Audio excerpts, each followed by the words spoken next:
So hi everyone, and yes, I'm very glad today. I'm very happy today that justice is served. Yes, the real justice is served. And ये सुनने के बाद शायद you guys also will be happy.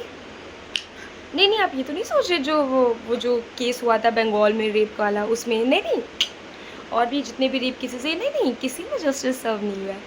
और जो corruption वाले cases आए हैं, अभी जज के घर से खूब सारे पैसे मिले थे, उसमें भी अभी कोई वो नहीं आया, वो तो शायद उन्होंने दबा भी दिया।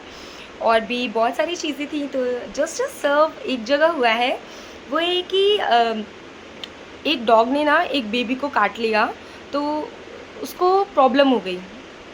तो वहाँ से जस्टिस इस तरह से सर्व हुआ है कि सारे कुत्तों को हटा दिया जाएगा दिल्ली एनसीआर के रीजन से 8 वीक्स के अंदर अंदर, उनको शेल्टर में डाल दिया जाएगा। और हाँ, अच्छी बात तो ये है कि हमारे देश की सारी प्रॉब्लम्स ख़त्म हो गई। जितनी भी अनएम्प्लॉयमेंट की प्रॉब्लम थी, डेवलपमेंट की प्रॉब्लम थी, और यूथ की प्रॉब्लम थी, सारी पॉल्यूशन की प्रॉब्लम थी, जो भी करप्शन की प्रॉब्लम थी, सारी प्रॉब्लम्स ख़त्म हो गई हैं। सबके डिसीजंस आ चुके हैं सुप्रीम कोर्ट से, सब भला चंगा चल रहा है। बस एक ही चीज़ ख़राब थी कि डॉग ने काट लिया और सारे डॉग को हटाने की नौबत आ गई। मतलब सोच के भी लगता है कि एक डॉग ने काटा, आप सारे डॉग को हटा देंगे। और उन डॉग की उन डॉग का कितना नंबर है, 8 to 10 लाख। आप इतने डॉग को हटा के शेल्टर में डालें, और कौन से शेल्टर, कौन से शेल्टर।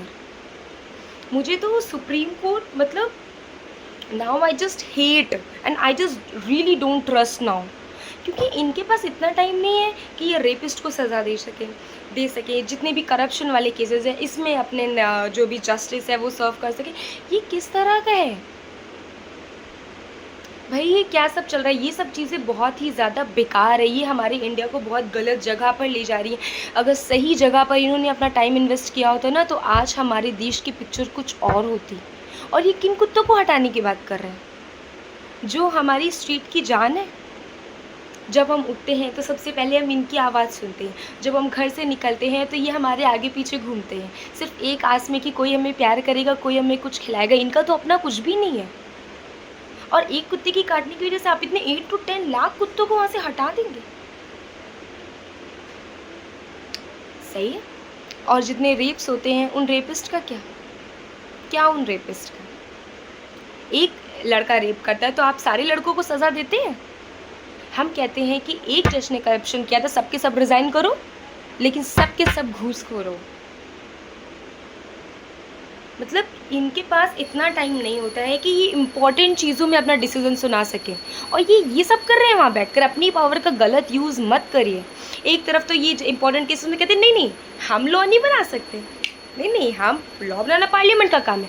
लेकिन यही एक लॉ है पार्लियामेंट में कि इनकी स्ट्रीट डॉग्स की या स्ट्रीट एनिमल्स के राइट्स के लिए लॉ है। इवन उस लॉ में तो ये भी है कि अगर हम या कोई भी कॉमन इंसान लेके आता है स्ट्रीट एनिमल को उसकी इंजरी ठीक कराने के लिए या किसी भी चीज़ के लिए, उसको सेम जगह वहीं पर उसको छोड़ना होता है, उस स्ट्रीट एनिमल को। आज ये उस लॉ को ओवरराइड कर रहे हैं। आज ये कर सकते हैं, जब इनका मन हो तब ये कर सकते हैं, जब इनका मन हो नहीं कर सकते। ये धरती किसी के फादर की नहीं है, ये हमारी है, आपकी है, इन स्ट्रीट डॉग्स की, स्ट्रीट काउस की है, सबकी है। तो जो आपको पावर मिली है ना, इसका सही यूज़ करिए। अगर आपने आज सही यूज़ किया होता ना, तो आज हर रेपिस्ट को सज़ा मिल चुकी होती। और जो आगे गंदी सोच वालों की आंखों में भय होता, फियर होता, खौफ होता गलत चीज़ें ना करने का, आगे रेप केसेस में बहुत ज़्यादा डिक्लाइन आता, बहुत ज़्यादा डिक्लाइन होता नंबर्स में। करप्शन बहुत हद तक कम हो चुका होता, हमें एम्प्लॉयमेंट मिल चुका होता, डेवलपमेंट हो चुका होता। सड़कें मत ठीक करवाना, सड़कें मत ठीक करवाना। अरे कमी किस चीज़ की, आप तो मर्सिडीज़ में घूम ही रहे हैं। फैसले सुना देते हैं, कभी आप रोड पर उतर के देखिए असलियत है क्या। एसी में बैठकर फैसले सुनाने में और सच में होने में बहुत फ़र्क होता है। इसलिए जो पावर मिली है, प्लीज़ उसको देश के लिए यूज़ करिए, प्लीज़।